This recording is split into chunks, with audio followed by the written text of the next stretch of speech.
Welcome back to Final Fantasy VIII. So yeah, we're at East Academy Station.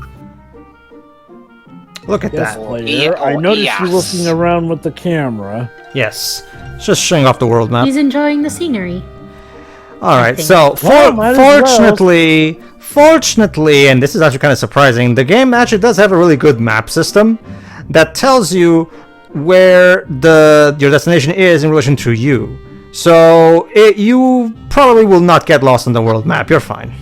Not to mention, it does the thing that when it will be reincorporated for the Final Fantasy I remake, where they show the fact that cities that you already explored and your next destination are marked with a dot on the map, so you can guess pretty much where you're supposed to go if you potentially get lost. Kudos to them on that. Kudos. Indeed. So the Galabdia Garden is right to the right. Quiz did mention about passing through a forest, though. Yeah, it's right there. So we need to first see. Maybe it's this Once forest? again, remember, when you're on, okay, unless you're activating the zero encounter thing, being on the road, if I recall correctly, and on the train tracks will allow you to skip, so you do not have random counters. So if you are in a pinch, you can just stick to that place, potentially. Sure. Also, yeah, in order to not let you roam around too much, Galbadia forces actually have located a couple of spots here and there. Can't have you sequence break the game. Basically, you can still do some very minor stuff at this point, but it's very minimal, so you might as well I'm just busy. go I'm busy. Go away. Oh god, it's like that bit. Bruh, you pork wrongly. Oh my god, guys, it's like that bit in Tomb Raider Into the Darkness. Leave me alone. I'm busy.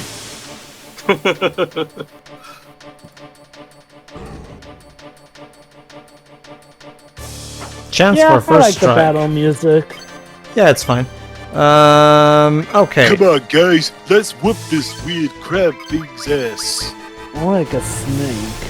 Well, a snake. It's more of a worm snake thingy. Whatever, it's dead now. The monster design for this game is fine for the most part, but I will have to admit, some of the original monsters that get created for this game don't feel iconic, and they will really not be used later in the franchise unless some crossovers, like say the City of Opera Omnia. The boss design is actually much better. Like, for example, the GFs. Again, Diablos became instantly iconic because of that. A couple of the bosses actually will become sort of minor iconic.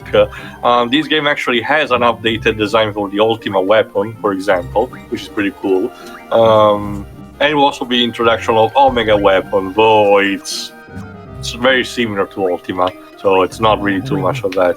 Gotta be honest, considering the more quote-unquote realistic setting, it would have made more sense for Omega to still have the look of the robot instead of just being a swap of Ultima weapon. Weird. Alright, let's get Quasarcafal to Quistis so that she has a GF to defend herself with. Good. It's good that Quistis got herself a girlfriend to help her out with that. Yes. Squall, you're really insensitive. First you reject her, then you pretend you need to be organizing who she needs to date. Okay. So let's assume that, Quistis probably wanted to bang Squall, but I wonder if Squall just wasn't interested and maybe he just instead opted to go for the supposed help angle just because she wasn't his type. Again, I mean, that's... Okay. Well, if we're gonna argue that Quistis, even though I still argue that she did a terrible job of letting him on, seriously, would have been better is if she did the same thing that Shibaka... I can't say that guy's name. Can you type it in? I might know it. From what? No. From what the thing is from? I think he means something different too. I'm talking about the same artist who made that selfie taking a selfie art that you posted. Nebezial. That's his nick. That is a nickname that he uses. I think if she had just gone more straightforward, like how Nebuzial had put in that bit where she more blatantly hits on Squall, it would have actually have been more clear here and there. Although, funnily enough, it does host your theory that when she said she was no longer a teacher, she was more using that as a thing to hit on Squall with, as opposed to that meaning that she'd actually lost her rank or anything. That said, Nevizial also suggests that Squall just isn't interested in her because of certain shenanigans that can go on with her blue magic, this or that, yada yada yada, but... Yeah, I will say, and yes, now I get where the baby chocobo thing comes from now. Again, I wouldn't mind. I wouldn't mind Squall's behavior so much. Like I said, if there was more variation to it, like Jova said, if he would say, "Look, I'm not interested. I don't really want to discuss this with you. Can we please just drop it?" Instead, he just stays there silent, and we never get any actual insight into what he thinks of the situation, you know? And not just that, Jova. Not just that, Pedro. The moment Squall starts talking, he gets most of the time into a situation where he says a lot of not inappropriate, but potentially mean things. Potentially that moment from before, where the response for Cypher is mostly about snark, about his potential, precarious situation. But later on, we will also get a scene where he prioritizes his own ego over anything else. Again, this game basically tells that Squall is at his best when he just shuts the fuck up. And the other characters are a representation of that, because Zell and Selfie talks instead constantly when they shouldn't, reinforcing the point of Squall being the better man. I think the point of Squall is when you get down to it, Squall feels like a generalization of what people think of Cloud. People who haven't actually played 7 think of what Cloud is actually like, constantly brooding, rude, or whatnot. Whereas, that is sort of how Cloud started off, only, at the very start. What people don't know is that as soon as, the second chapter, the more we learned about Cloud, the more while he did act sturdy and maybe stoic here and there, he still was overall still genuinely a good guy here and there. Yeah, Jova, this bit is about important. No, please stop. Don't think. Selfie, what have I told you about thinking? Starting now. There might be some bad news from the Galabadian government. Okay, this might actually be useful. Carry on. What if we get caught and then get broadcast to the whole world? That would be bad. But hey, I'll get to be on Cypher has TV. already been, so... Whatever happens, happens. Now come on, you bums. Let's just keep going. Just don't think about it. Just don't think about it. Why do I get the feeling this is gonna bite us all in the rears eventually? I'm worried about Balam Garden. Wait, what? Bound Garden. If anything happens to Garden, it's all my fault. Mood swing Yeah, much? it actually is. I'm the one who said we were all from Garden. Oh yeah, that's right. We talked over it, but Zal was one that's... No. We actually did address that. You Okay. think the president will retaliate on Garden? Maybe. Can you at least look at me when you talk to me, you asshole? Thanks, Zal. Says the guy who jacked off on the stoop. But we have a whole bunch of seats at Balam Garden. We are aware of that, Believe Zal. me. We are aware of that. Also, please don't touch me. That's- Personal space, Zal. They wouldn't lose to the Galbadian army, would they? Well, Zell, let's think about it. They're not main characters like us, so they probably would lose. Yep. Depends how strong the army is. No shit. Oh, Christ. I know, but... Look, you ask an obvious question, I have to give you the blatantly obvious answer. Sure. Oh, you're just a great leader, aren't you? Hey, look, I don't need any words from the Renoa, gallery over there. Renoa, an argument is not gonna get us anywhere right now. Can you please just... Can we please just cooperate right now? Let's not get into an argument because of Squall's leadership skills. Come on, let's just try not to... Hey, I look, mean, he could be a better leader, but... He could, Yeah. but right now it's at the Hey, this is not the look. time. This is not the time. You know, I have literally Sure. done nothing wrong this whole mission. Do you actually have fun acting so callous towards your comrades? I get the stuff actually done, regardless of my behavior. Jova, I thought you were going to say I get off on being callous or something. We don't need any more party members jacking off, thank you. Like, Okay. seriously, first Renoa, then Zell, then Selfie jacked up. And I don't even need to know what Quistis does with Right. that whip when she's alone. Zell wants your support. Renoa, I agree with you. He makes it hard for me to give it to him. That too. Okay. That too. But Renoa, I agree with you. But this is not the time. Go ahead. I knew it was gonna be something like that. Shiri? Any kind of encouragement will make... Make what? Well, make him feel Hey. better, I'm guessing. Cakes. Unless she's going to be cut off. Let's see. Kinda. Well, we're about to get to something else. Suddenly, Arif shows up. No. It's just to ease your mind. Am I the only one who thinks that? No, I'm sure Cypher. So basically, Squall, you're Hail telling me that Squall, if the Cypher great was mind. here, he would actually have more empathy. Good to know. Go ahead, Shiri. Don't you ever worry about or even think about the well-being of your comrades? Okay, I kind of have to call bullcrap here. For as callous as Squall has been, he does actually seem to care for their well-being. Yeah, Hence there's nothing that following the orders indicates here and that, Also, not from to what we've mention- seen, that he doesn't. Not Like, to mention he's surrounded by idiot people, so it's a bit hard to do that too. That's the thing, Tio. Despite that, he does care for them. And Oh. he Jova, does Jova, nothing- Jova, Jova. I don't believe in relying on others, even though you've been I working stand. Hey, Dwips. I stand alone. Sure. Like every tree Stands on its own. I mean, Squall has received a scar near the eyes, so hold on. Please, can I join you? Whatever. Are Okay. you listening, Squall? No, he's not. Hey, Oh, Squall. let me. Squall. Hold on. He's left the building. Mr. Lionheart, we're started filming. So, guys, let me tell you about a wonderful TV trope called Informed Fraud. Oh, There. okay, it's not as ear rapey as the one, the teleporting cosmic space head, but Jesus Christ. But yeah, okay, let me talk about Informed Fraud. Well, here. congratulations, Renoa. You broke Squall. Hope you're happy. Okay, I have to address the problem here, though. So the story insists that Squall doesn't care for them. He doesn't care for their well-being.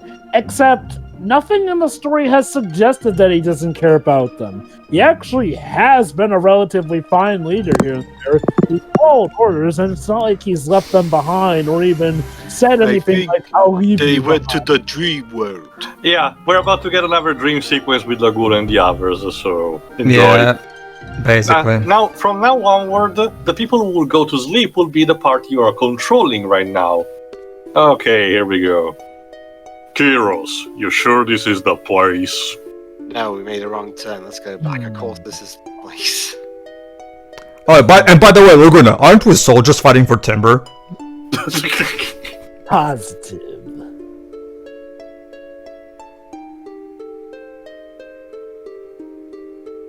I don't want to be patrolling the wrong place like last time. Wink, wink. Ah, sorry. This isn't the place. That's Laguna. Da-da-da-da-da-da. Final Fantasy VIII was here in front of a live studio audience. Remember those? This is it. Let's go, Commander. Why are you the one in charge? Also, Kiros, prop for your dreadlocks, but they seem to be a bit impractical on top of the Galbadian suit. Yeah, I actually never noticed that before when I played this version because the models were It's so actually much more better on this noticeable one. in combat, even in the original game. I on. brought the wrong map. Da-da-da-da-da-da. Damn it.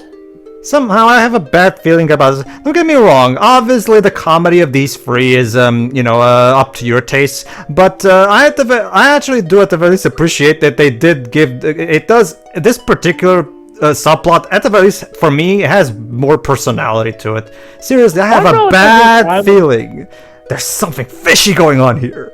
It's a case of lesser evil. You know what the old folks say? The unfamiliar always happens. Go ahead, Jova. I wouldn't even say it's so much lesser evil. I'm particularly fine with the group dynamic. It's just that Laguna doesn't feel right as the lead of this thing. Like, I feel like get the own part wrong. That is true, Jova, but at the same time, I get the feeling that's kind of part of the joke, as we just saw.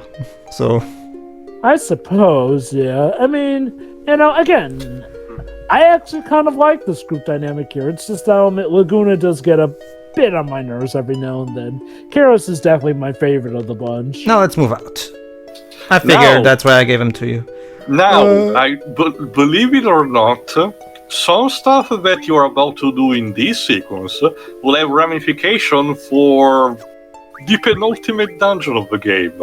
I'm not even joking. Yeah, it's one of those things where the game doesn't tell you that you're being judged. So, not in a sense of being judged, more like the place you're gonna get here will later potentially be revisited near the end of the game, and depending on how you open specific doors in this sequence, some items will be available or not as a result. but Basically, yeah, do all your homework in this place, and you will get a reward later on. But yeah, this is to go into something that I would like to address about our main party. Okay, see, was exactly my problem when it comes to the main plot of this game, outside of what we're playing right now, because I actually don't mind these characters as much.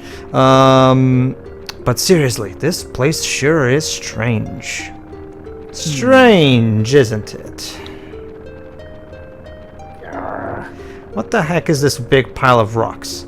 You think these are natural rocks used for carving tombstones? That's an odd statement, Laguna. Rocks can be used for many things. Who knows or cares? Yeah, I'm with you. Speaking of strange. Okay, yeah, that's the thing, Joe. That's what I get the feeling of. Kiros is supposed to be the straight man to Laguna's funny man. So. Why have you been running around so strange? Strange? What do you mean strange? Just being cautious. That's the basic rule of... If you say that again, I'll cut off your... Hey. Uh-oh. Soldiers. Looks like we got company. Esthar soldiers. That's bad. Very bad. Still wearing those flashy uniforms. That's why we gotta take them out. Uh-oh. Well, crap. Laguna! Laguna, did you lead us Don't into be such a trap weenie. again? I'm still blaming you. What the? Don't be Someone such is a weenie. surrounded. But yeah, going back to our main cast. See, here's the thing. This is my big problem with the main cast. Let's go over each of them. So why don't we? I've already voiced my problems with Squall. I get it. He's the antisocial guy. I get that. And trust me, the game, that's kind of his arc. And like, the characters are constantly trying to make him break out of his shell throughout this game. So that's his arc. I get that. But I've already explained why I have a problem with it. So I'll pass that. Quistis is just, at this point, is just kind of there. She's not really doing anything right now. So it's just kind of hard for me to really care that much for her right now. Zal is just your generic dumb muscle type guy. Selfie is just generic Genki girl. And Renoa has, as Joa pointed out earlier about her, the fact that she just had to squall earlier. Renoa is a very problematic character in terms of how she's written. So and trust me, we're still missing one party member from the main bulk of one, but trust me, it's not gonna be too much of an improvement. The problem is that with these characters... Okay, seriously, I wasn't expecting this at all! But anyway, the problem with this cast of characters is just that even they're either badly developed in the case of Squall and Renoa, or they're just stereotypes that don't really get that much in terms of, actual humanity. I mean, yeah, we did, like I said, we had that moment in the secret area where we could have developed Quist's character, and by extension Squall's, but again, the game didn't do anything with that scene, like I've already talked about. That's my frustration with this game, the fact that the game doesn't seem to really be trying that hard to make me care for its characters, because it barely does anything with them, character-wise. It's frustrating to me, and whereas with this subplot, at the very least, it's kind of a funny more goofy subplot, and I'm okay with that because at the very least, the Kiros and Laguna actually do bounce off each other relatively well. So and it's also good for world building as well. Yeah. Oh, it is by no means bad per se. It's just that, you know, Go ahead. I can see why people might prefer the main quest in there because, again... Hold on, John. Great job, Vanille. Good job. Look at that. Look how... Anyway, back to what I was saying. Go ahead. What was I talking about before? About how you... Difference between the main plot. And about how you don't find Laguna and Kiros that bad and shit like that.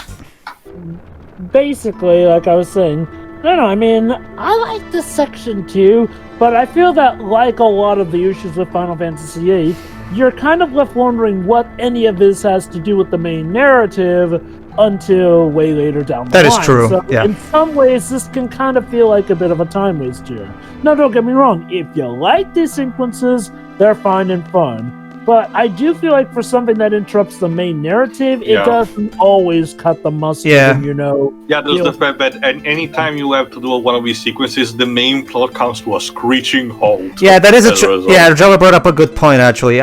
Like they do a very bad job in integrating this subplot with the rest of everything because suddenly the characters fall down unconscious and now we're playing as these guys and it just comes out of nowhere. It will only get explained way later, so by that point you might be gotten to a point where you don't care anymore. Yeah, the good news is that there is an actual payoff to the subplot of Laguna, so it's not like we're just gonna forget about it and it will be incomplete.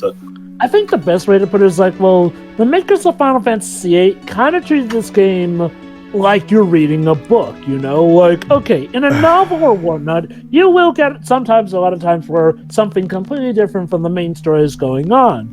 But, I don't know, with a book, you kind of just inherently get more patience to see how it all connects and stuff, and that's not to say that it's infallible in books either, but books by nature, I feel, are kind of a narrative that would allow something like that.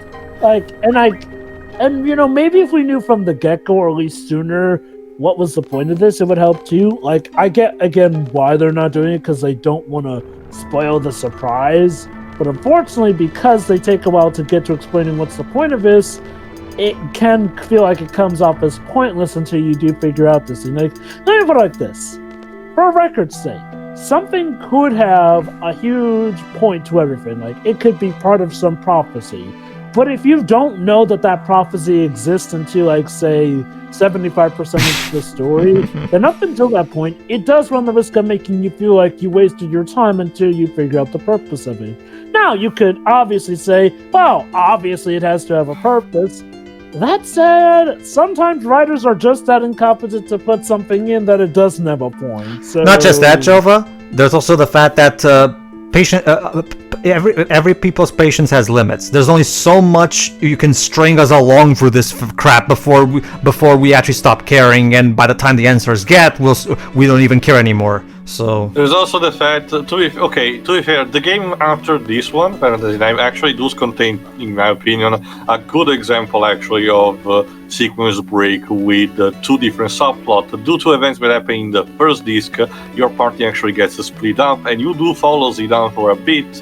Then, after the end of disc 1, you follow for a good chunk of disc 2 the split party in a completely different location, and only later on reprise with Zidane and the others.